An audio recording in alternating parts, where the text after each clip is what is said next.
Assalamualaikum warahmatullahi wabarakatuh.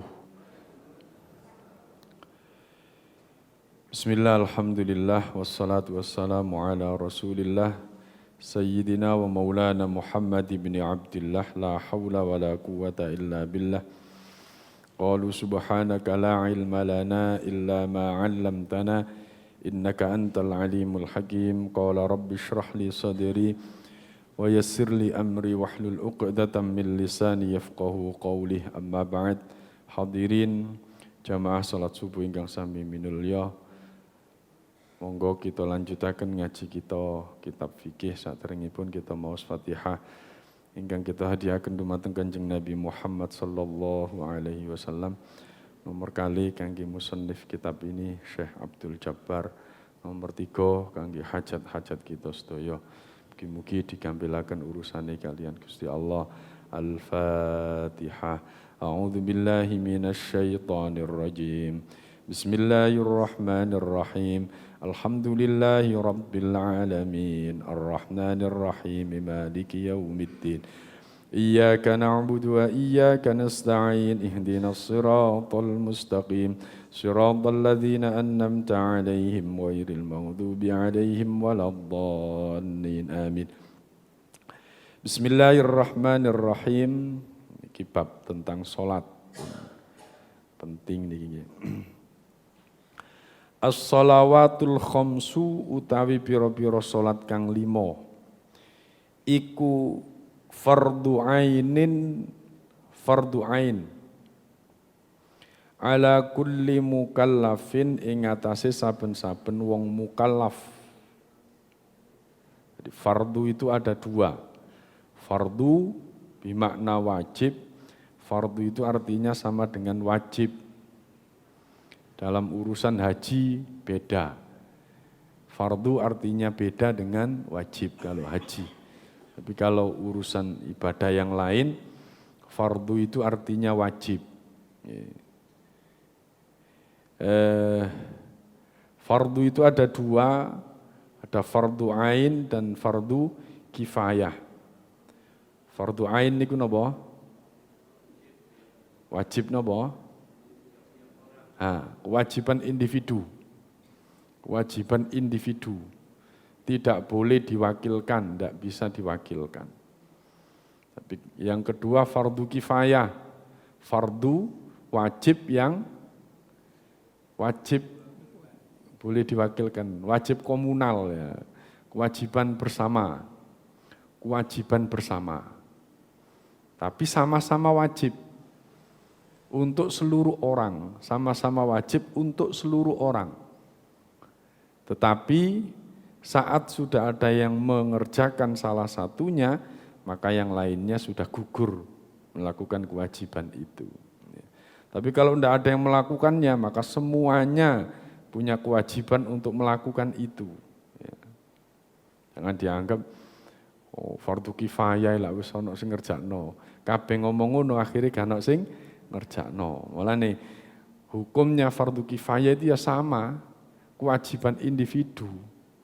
Tetapi saat sudah dikerjakan oleh sebagian orang, maka kewajiban itu gugur untuk kita. Tapi kalau tidak ada yang ngerjakan, maka masih tetap hukumnya wajib atas semua individu. Salat 5 waktu itu hukumnya fardu ain, fardu atas masing-masing orang, tidak boleh diwakilkan.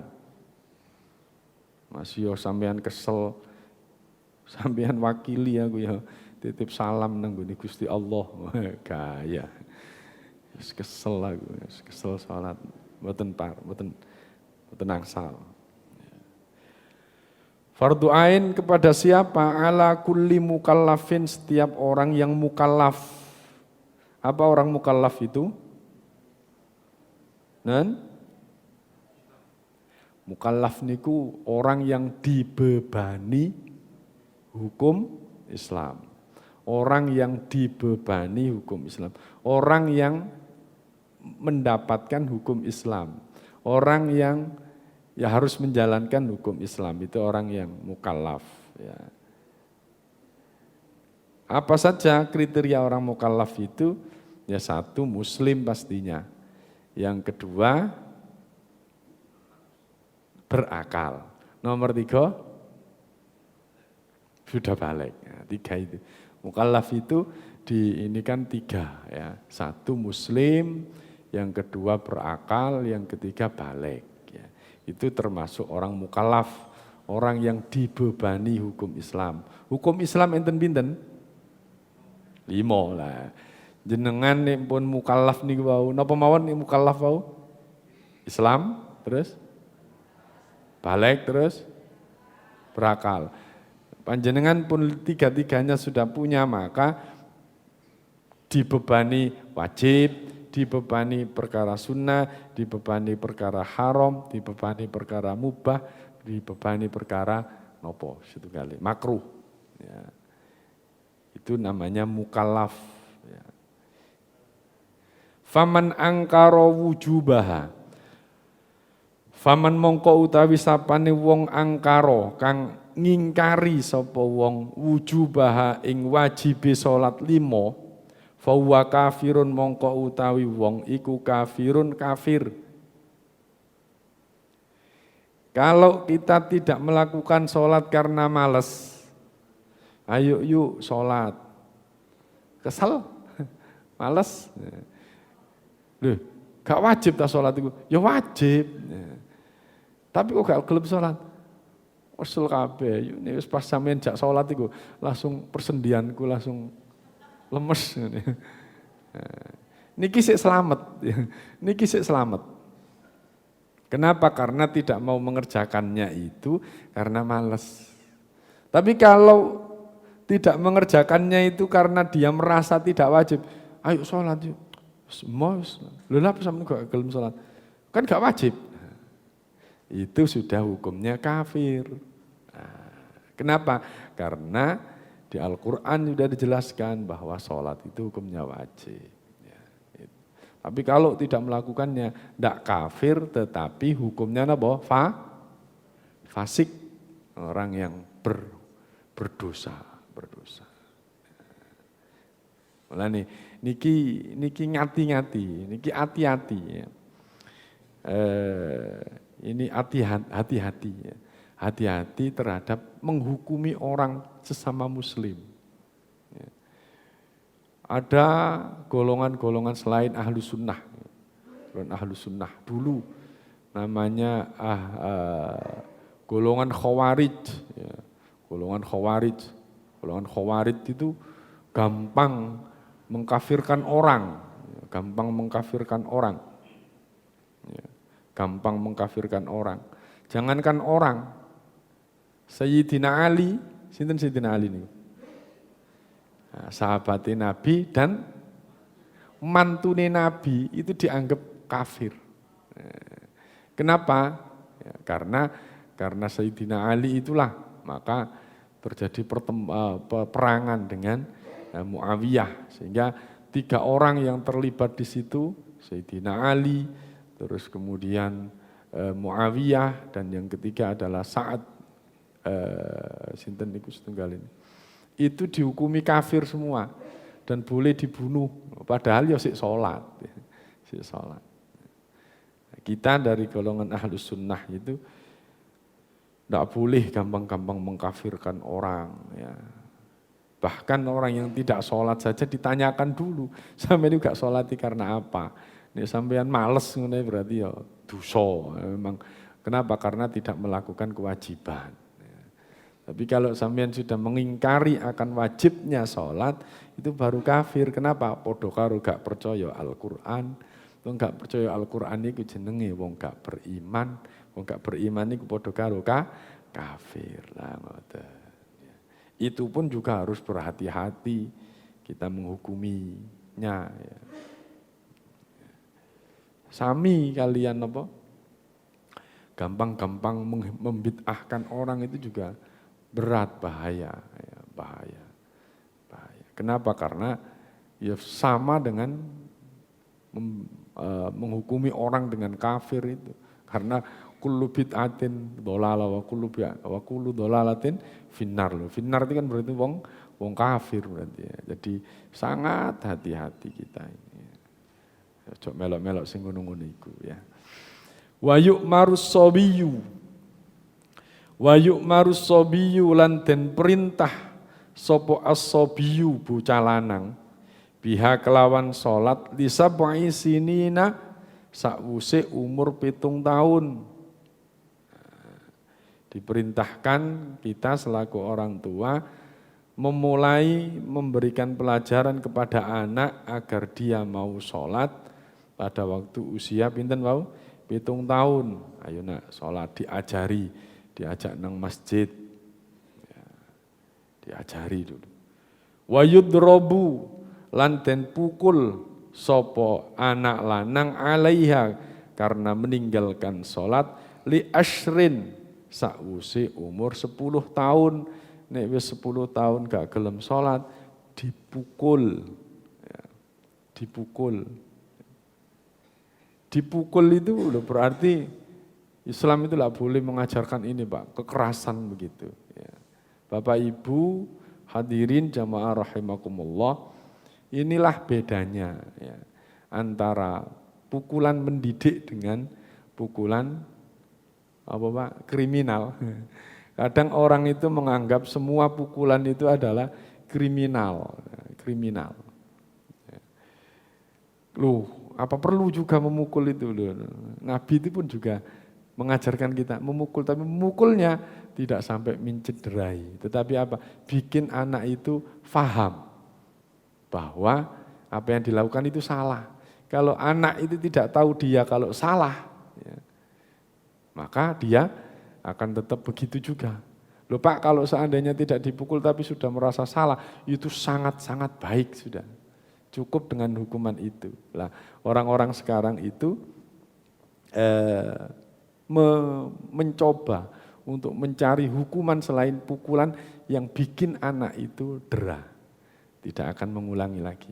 Tapi juga sulit juga.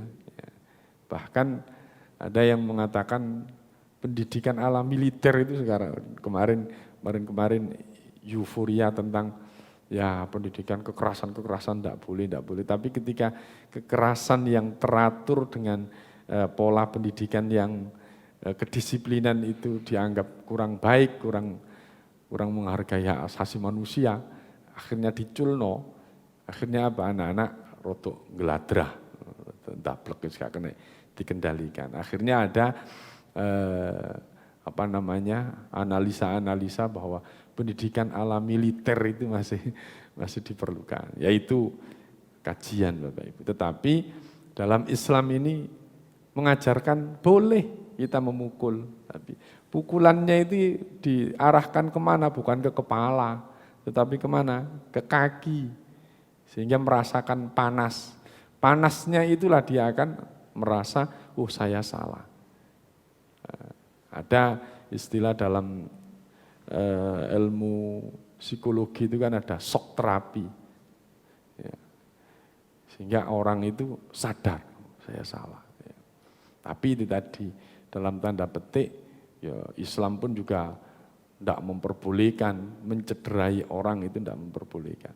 Tetapi hanya sekedar efek jera dan juga agar ada shock terapi kepada anak yang hal itu bisa menjadikan dia sadar itu perlu. Ya. Maksudnya yudrobu itu dipukul itu adalah untuk shock terapi agar anak tahu. Nah, itu jadi kalau usia 7 tahun dilatih, diajar untuk belajar sholat. Tapi kalau lebih dari 10 tahun, kalau sudah 10 tahun dipukul agar dia tahu kewajibannya.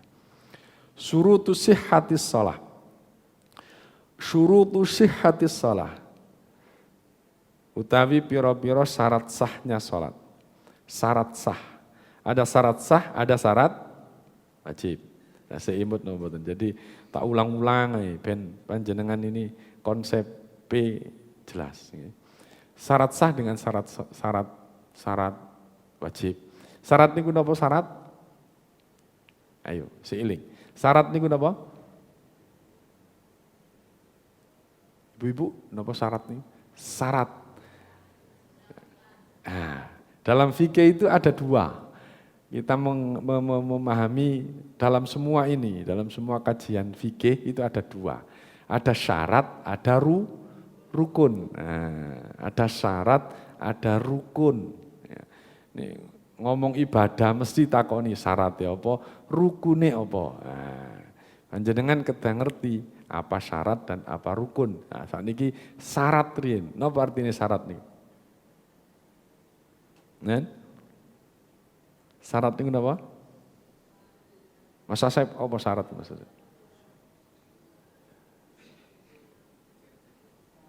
Kriteria. Nen?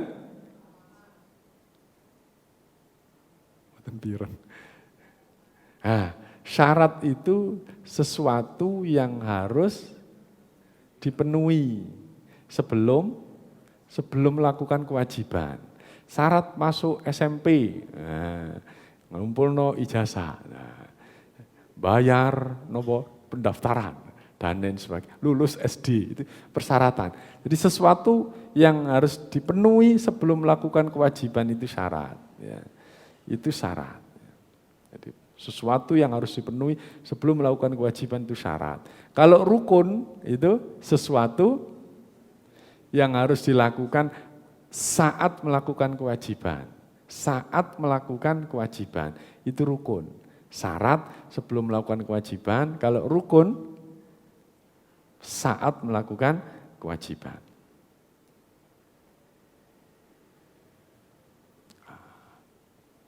Nah, syarat itu ada dua, ada syarat wajib dan ada syarat sah. Syarat wajib dan ada syarat sah. Kalau syarat sah itu jikalau terpenuhi seluruh syarat-syarat tadi itu maka sah hukumnya ibadah itu. Tapi kalau syarat wajib sesuatu yang harus dipenuhi, jika tidak terpenuhi, ya tidak wajib melakukan ibadah itu. Itu namanya syarat sah dan syarat wajib. Ya.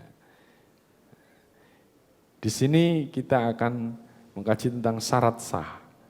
Ada di kitab yang lain itu ada syarat sah, ada syarat wajib. Tapi di sini langsung syarat sah. Apa saja syarat sahnya sholat?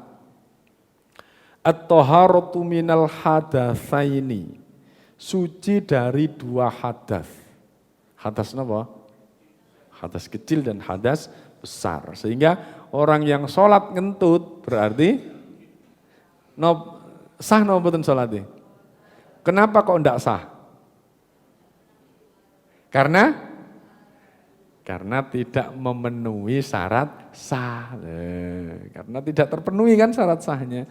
Nah, syarat itu kan sesuatu yang harus dipenuhi sebelum. Tapi pas ngentut, kan berarti gak terpenuhi syarat sahnya. Jadi tidak sah. Ada syarat wajib contoh nih. Syarat wajibnya sholat itu salah satunya adalah Islam. Islam.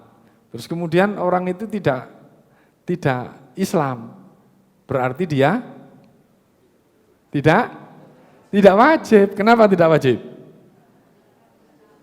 Karena tidak memenuhi syarat wajib. Nah, ngoten. Mulane ada orang non muslim niku wajib sholat apa mboten? Dosa napa mboten tidak sholat? Nah? Nggih mboten dosa wong gak wajib ya. Tapi wajibnya napa sakniki? Wajibnya pertama adalah masuk Islam dulu. Kan ngoten. Masuk Islam dulu, ngoten. Nek wis masuk Islam baru ada kewajiban. Namanya wajiban sholat. Sehingga bisa dipilah-pilah. Lu kenapa non muslim itu kok tidak wajib sholat? Napa? Tidak memenuhi syarat wajib. Ini muter-muter di situ itu kenapa? Kenapa kok pertanyaan muter-muter situ? Ini namanya mengukur konsistensi konsep kita ini matang apa enggak tentang syarat sah, syarat wajib. Ini wis matang sampean masih di tekak-tekuk rono ya paham. Apunten. Nomor 2. Taharatus saubi wal makani minan najasati. Taharatus saubi, suci. Napa niki? Oh sandangane nggih. Suci sandangane. Wal makani lan panggonane minan najasati saking pira-pira najis. Saking pira-pira najis. Pakaiannya suci, tempatnya suci. Berarti tubuhnya suci harus enggak? Kurang satu ya. Taharatus tsaubi wal makani wal badani minan najasati. Suci semuanya. Satrul aurati. Nomor 3 satrul aurati, nutupi aurat. Harus nutupi aurat. Bagaimana auratnya? Nanti setelah ini ada. Nomor 4 istiqbalul kiblati, madhep kiblat. Madhep kiblat. Nomor 5 dukhulul wakti, manjinge waktu, melebune waktu. Melebune waktu. Jadi itu syarat sahnya. Kalau tidak itu semuanya maka tidak sah sholatnya. Tidak sah sholatnya. Tidak suci, dari pakaiannya najis, maka tidak sah sholatnya. Tapi masih wajib enggak sholatnya? Wajib. Nah ini biar tahu ya. Ada syarat sah, ada syarat wajib tadi. Ya. Kita tidak bisa menutup aurat, sehingga tidak bisa sholat. Akhirnya enggak sholat. Tapi masih punya kewajiban enggak? Karena punya kewajiban maka harus menutup aurat. Enggak bisa menutup aurat kok. Maka harus, ya karena kewajiban maka harus, ya tetap menunaikan sholat, kewajiban. Tapi kalau enggak bisa ya tetap dia punya tanggungan sholat. Mbuh diqodho tah atau diapakan. Tetapi masih punya kewajiban sholat. Kenapa? Karena wajib. Ya, karena syarat wajibnya kena. Apa saja syarat wajibnya di sini tidak ada. Yang pertama ya Islam, kedua berakal sehat, yang ketiga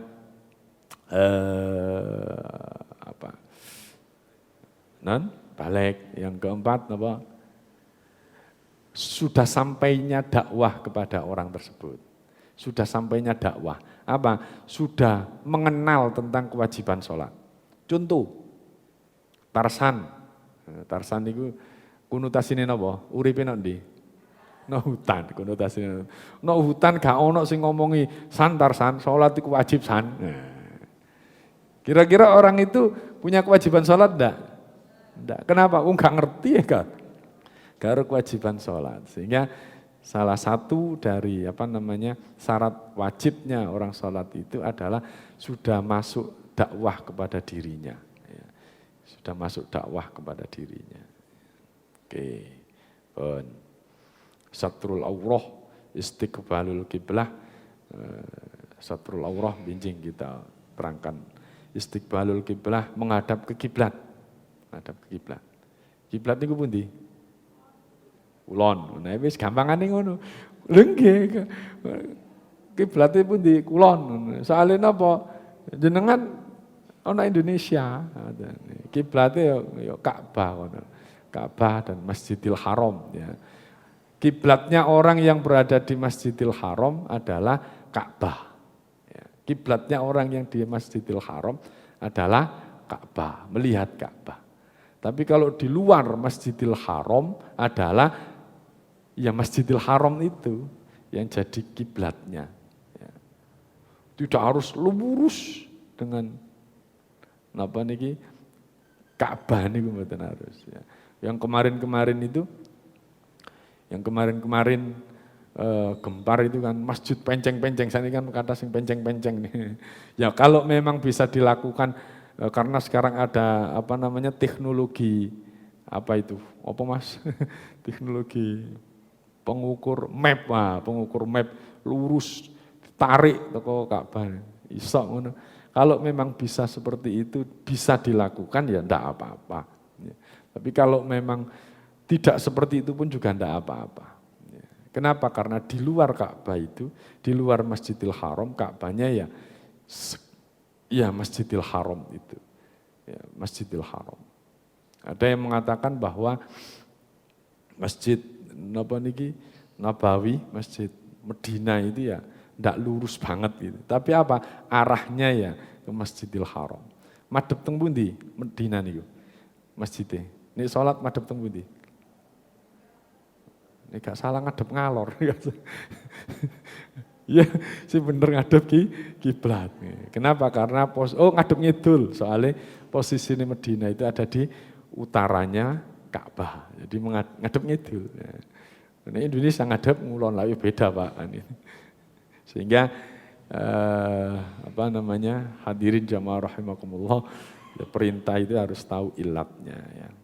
Begitu, Bon, binjeng malih. Ada pertanyaan? Dukhulul waqt, masuk waktunya sholat. Sholat di luar waktu sholat, sah no mboten? Enggak sah, untuk waktu ini sholat kok sholat.